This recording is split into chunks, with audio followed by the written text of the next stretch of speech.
(2023년 1월 27일) 이정훈입니다. 오늘 아침에 문재인 정권의 통계 조작을 설명드렸는데 점점 더 사실이 드러나고 있습니다. 문재인 정권이 추진했던 소득 주도 성장, 비정규직 제로, 이게 실패로 합니다. 당연히 실패할 수밖에 없죠. 어떠한 경제학자도 추천하지 않는, 교과서에 실리지 않은 이론도 아닙니다. 주장이죠. 소주성과 비정규직 제로는 실패했지만 한 자리 주시면 좋은 통계로 보답하겠다. 오늘 제목입니다. 이렇게 통계 조작이 있었다. 하나씩 밝혀지고 있습니다. 이 앞편에서 말씀드린 대로 감사원이 실질 감사를 통해서 이 통계 마사지, 국가 통계 마사지, 거대한 조작이죠. 거의 감사를 맞춰가는 것 같습니다. 말씀드린 대로 이제 일자리 수석, 황일순 수석을 불러 조사했고, 이제 홍장표 경제수석도 불러서 조사할 걸로 보입니다. 이게 이재명의 비리보다 더 큰 비리라고 저는 보입니다. 왜 문재인 정부가 국가 통계를 마사지했느냐? 아까 제목이라고 말씀드린 것처럼 소득주도 성장하고 일자리 창출, 또 부동산 가격을 낮추겠다.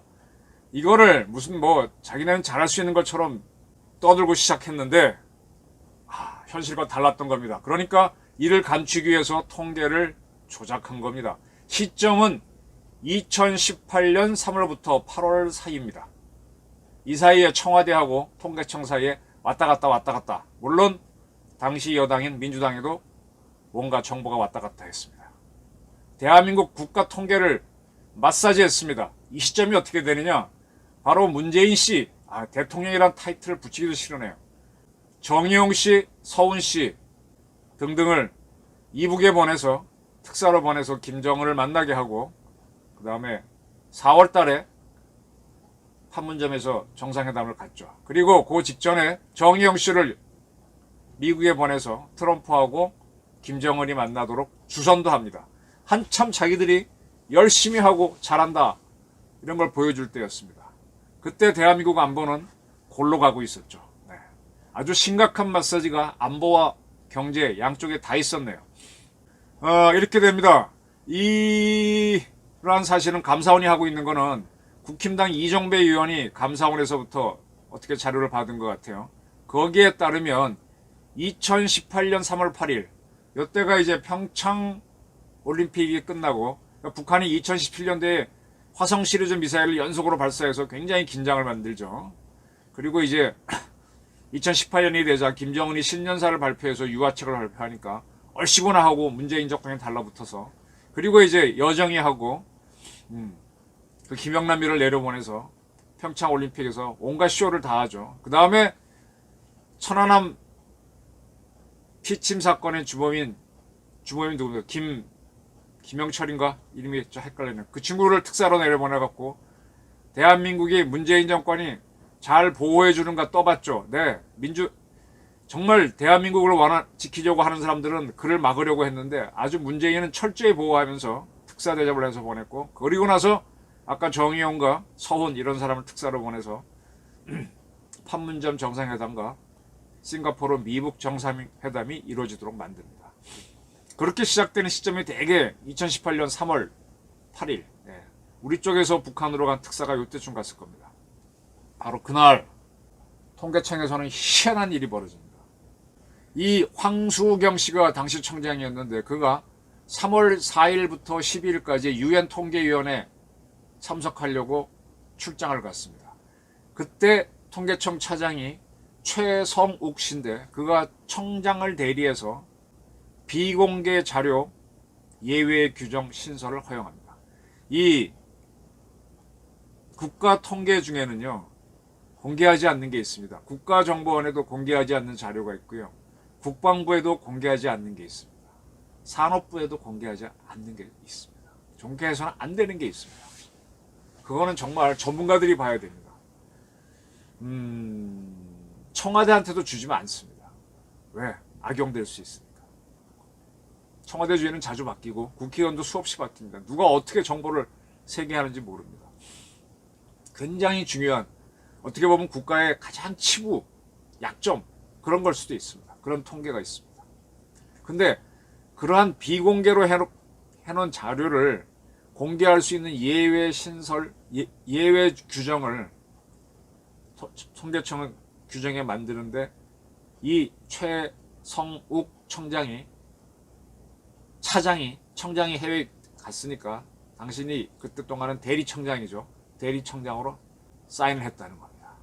이 문제에 대해서 나중에 국회에서 질의를 했을 때 요 실무자, 통계청 담당자는 당시 제가 심신미약 상태라서 정확히 기억나지 않는다 라고 횡설수설했습니다. 이거는요, 문재인 정권에서 김수현 씨 사회수석, 이 친구 진짜 문제입니다. 대통령 연설에 고리 원전 연구 정지식에서 1368명이 후쿠시마 제1발전소 사고로 죽었다라고 연설하게 한 다음에 그 다음에 탈핵 정책을 밀어붙였죠.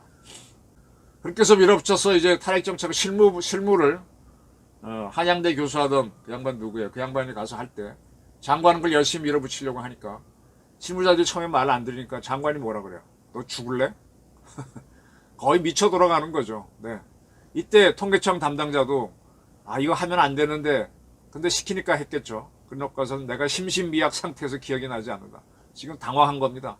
절대로 이건 안 하면 자기가 인사 불이익을 받을 것 같으니까. 그러니까 했겠죠. 저는 신문사에서 이렇게 출세를 한 사람은 아니에요. 기자로서는 한국 기자상이나 뭐 여러 상을 받았지만 조직 내는 성공을 별로 못한 사람인데, 제가 이제 이런 세월을 지나면서 쭉 얘기를 들어보면, 술자리에서 해보면 참 진급에 대한 욕심이 있지 않습니까? 정말 시키는 대로 다 해서라도 하고 싶다. 왜? 내 동기들이 다 진급하는데, 다는 아니지, 몇 명만 하는데 거의 탈락하는 게 너무 싫어서 어떠한 일로 다 하겠다, 뭐 그런 얘기들을 많이 하고, 또 그렇게 해서 진급한다면 조용히 있죠. 창피하니까. 그런 일이 있었던 모양입니다. 이렇게 규정을 바꾸고 난 다음에 통계청에서 공개하지 말아야 할 자료를 받아간 1호 요청자는 당시 청와대 경제수석인 홍장표. 그리고 도합 49번 받아갑니다. 통계청의 비공개 자료를.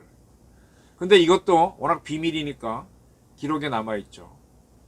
그 요구한 기관이 어디냐? 2022년 2월까지 받아가는데, 2018년 3월에서부터 2022년 2월. 그러니까 문재인 정권이 물러설 때까지죠. 소득주도성장 특별위원회, 소주성 특별위원회, 최저임금위원회, 청와대 경제정책비서관실, 기획재정부, 보건복지부, 더불어민주당의 서영수 의원이 어떤 사람인지 잘 아시죠? 등 6곳이었습니다. 여기서 도합 49번 받아갑니다. 그리고 이들이 공통적으로 요구한 절대로 공개하지 말아야 될 통계청 자료는 가구동향 조사였습니다. 이 모든 6개 기관이 요구했던, 공통적으로 요구했던 자료는 가구동향 조사.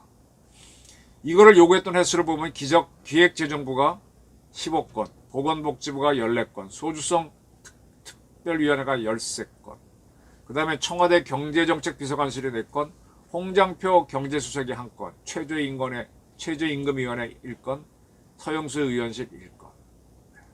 그리고 나서 5월 24일 날 통계청이 1분기 가계동향 조사로 발표하는데, 이것 때문에 난리가 납니다. 이렇게 받아갔는데 이미 이루어진 조사가 발표되죠.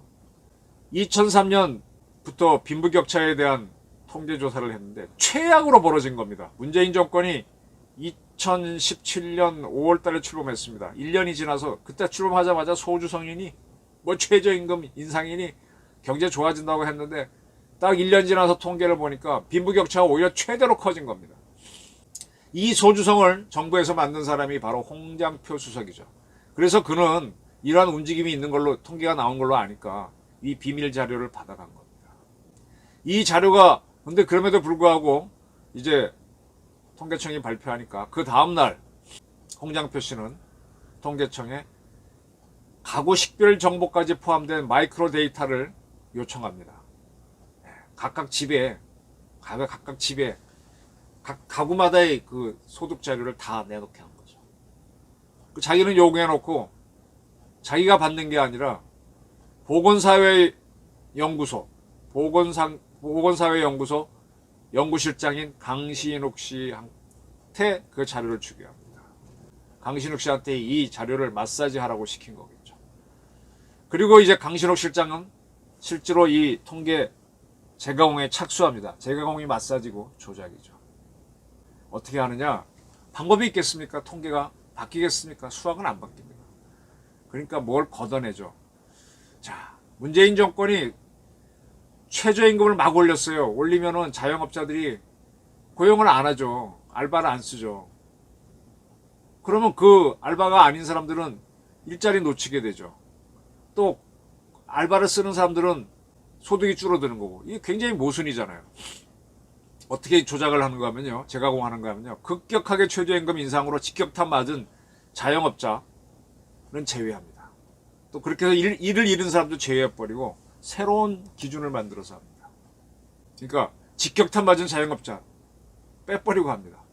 그래서 5월 27일 올라갑니다. 그리고 문재인 주도로 국가재정전략회의에서 열리는데 이 회의에서 문재인 대통령은 소득 주도 성장이 실패라거나 최저임금의 급격한 증가 때문이라는 진단이 성급히 나오고 있는데 이에 대해 정부가 잘 대응하지 못하고 있다. 소주성과 최저임금 인상이 긍정적 효과는 90%라고 하는 뻥을 칩니다. 이때쯤 되면 문재인 씨도 이게 잘못됐다는 걸 알았고 마사지 했다는 걸 아니까 이렇게 과장된 표현을 하는 거죠. 이러고 밀어붙이는 겁니다. 황수경 청장은 그리고 돌아왔는데 청와대 홍장표의 지시로 비공개로 해야 되는 자료가 빠져나갔고 강신욱 보사연 실장이 재가공했다는 것을 보고받지 못했답니다. 그리고 나서 8월 26일 날 이 황수경 청장은 갑자기 잘립니다. 그리고 그 강신욱 보사연 실장이 새로운 청장이 됩니다. 그가 마사지하고 나서 3개월 만에 있었던 일입니다. 이날 이임식에서 황수경 청장은 8월 27일인데요. 통계가 정치적 도구가 되지 않도록 심혈을 기울였다라면서 울먹였습니다.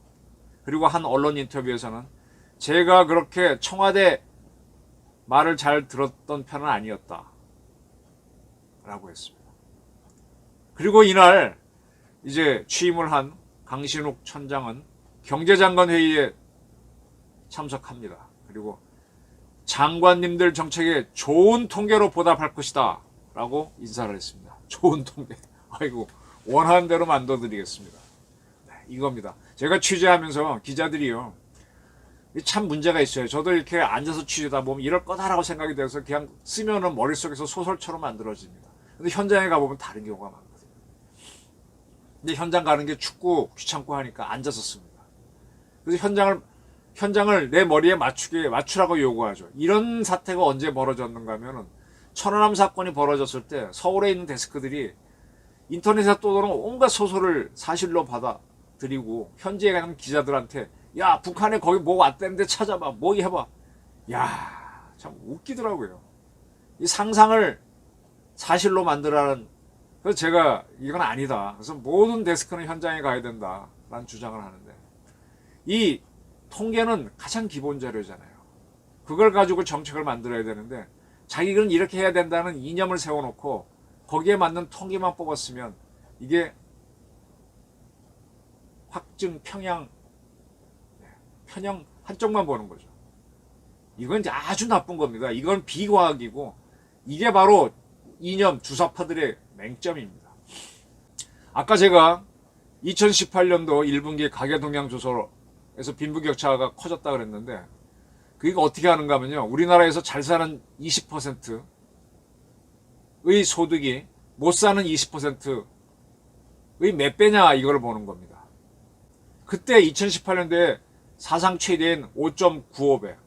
네, 우리 상위 20%가 하위 20%보다 5배, 6배 잘 사는 거로 나왔는데 이제 강신욱 씨로 바꿨습니다. 그 다음부터 실직자, 그 다음에 직격탄 맞은 자영업자 빼고 나니까 2019년도에는 5.8배로 약간 줍니다. 그래도 안 줄죠. 그리고 나서 문재인 정권이 어떻게 하느냐. 홍장표라든지 황 이런 사람들이 국가 예비비 561억 원을 풉니다. 이 국가 예비비는 전쟁이 났거나 뭐 지진이 났거나 해서 그럴 때 쓰려고 돈 비상금인데 이걸 과감히 풀어버려요. 이 10년 만에 처음 풉니다. 잘 안 풉니다, 이거는. 그래서 이걸로 초단기로 일자리 2만 개를 만듭니다. 18,859개. 그럼 어떤 일자리냐? 뭐 쓰레기 줍고, 가을에 화단 같은 데서 뭐 이렇게 뭐 줍고 뭐 그런 거예요. 넝쿨 뽑고, 새 쫓고, 전기 끄라고 하고. 아무것도 아닙니다. 이거를 국가 위기 사태도 아닌데, 이제 이자들은 위기로 본 거죠. 자기네 허언이 드러나니까. 이렇게 해서 이제 갑자기 일자리를 만들었는데 이 사람들이 정식 직원들이 아니잖아요. 비정규직이잖아요. 그러니까 그 2019년 10월 가을 통계에서는 비정규직이 전년 대비해서 86만 7천 명이 늘어난 걸로 나옵니다. 아까 2만여 개 일자리를 만들었으니 거기 거쳐간 사람들이 얼마나 많겠어요. 비정규직이 갑자기 90만 가까이 늘어납니다. 아유. 그래서 비정규직이 748만, 대한민국 인구의 10%가 넘어가게 돼요. 이 비정규직 제로를 하겠다. 이 인천공항, 국제공항 가지고 떠들었던 게 그들인데. 그러니까 또 문재인 정권이 또 난리가 나는 거죠. 그때 이제 아까 황도순 수석이 나서서 또 자료를 받아가고 뭐 그렇게 되는 거죠. 그때 그는 이 김어준의 TBS 라디오, 김어준의 뉴스공장에 나와서 이런 거짓말을 하죠. 과거 질문이라면, 과거 조사의 질문에서는 정규직으로 조사됐을 사람들이 과거에서 통계조사할 때 정규직으로 조사됐을 사람이 이번 조사에는 비정규직으로 조사됐다. 그래서 비정규직이 폭증한 거다. 이렇게 해명을 합니다. 비정규직이 역대 최고로 간 건 과장이다. 그렇지 않다는 다른 통계도 있다. 이렇게 얘기했는데 그때 통계청의 조사한 걸 보게 되면 경제활동 인구를 조사하는 거잖아요. 물어본 질문지는 똑같습니다. 작년, 재작년 똑같습니다. 근데 이렇게 새빨간 거짓말로 황덕순 씨는 나와서 합니다. 그리고 2021년에는 문재인 정권 4년 차죠. 사상 최대로 비정규직이 아까 700만이었는데 86만이 늘어서 748만이었는데 800만이 넘어갑니다. 역사상 최대로 넘어가죠. 더 고용이 불안해지는 거예요. 이 책임을 어떻게 해야 되겠습니까? 제가 이 문재인 정권이 조작을 한 게 자기네 이념에 맞춰서 확증 평형으로 보니까 자기 생각에 맞춰서 팩트를 조정하고 통계를 만들고. 자, 문재인 조사해야 되겠습니다. 정말 좋은 통계로 보답했네요. 국가는 거덜나도. 어떻게 이런 사람을 대한민국 대통령으로 우리 국민들은 뽑으셨는지 좀 물어보고 싶네요. 왜 찍었습니까? 찍으신 분들도 책임이 있습니다. 신랄하지만 저희 의견이었습니다. 감사합니다.